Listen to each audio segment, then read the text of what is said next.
When asked how he thought of making all these wonderful things from the peanuts, George said, from the Bible. For legendsoffaith.org, I'm Rob Cutter. George was born into slavery. He was only an infant when he and his mother were abducted from the owner's plantation by a band of slave raiders. Sadly, his mother was sold and shipped away, but George was ransomed in exchange for a racehorse. His rescuers adopted George, and he would become a part of the family. As a child, he was in poor health and would stay near the house helping with chores. While working as a farmhand, George managed to obtain a high school education.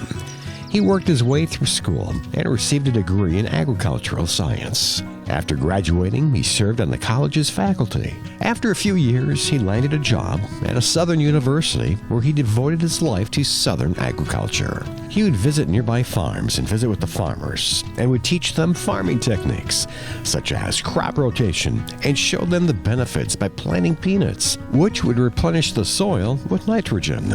The southern farmers heeded George's advice, but soon they had more peanuts than the market wanted.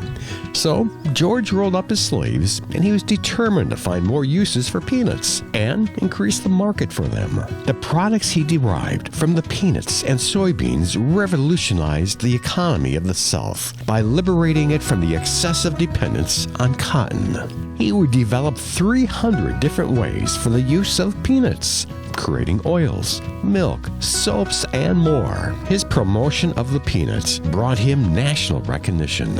And soon, George would be addressing the U.S. House Ways and Means Committee in Washington, D.C. George expounded on the many uses of peanuts and how it could improve the Southern economy. When asked how he thought of making all these wonderful things from the peanuts, George said, from the Bible. He credits that his insight came from God, and he always prayed when he entered his laboratory, asking God for inspiration. At the heart of George Washington Carver was his faith. He was a churchgoer all his life and taught Bible studies for 30 years. For more stories like this and for ways to donate, visit us at legendsoffaith.org.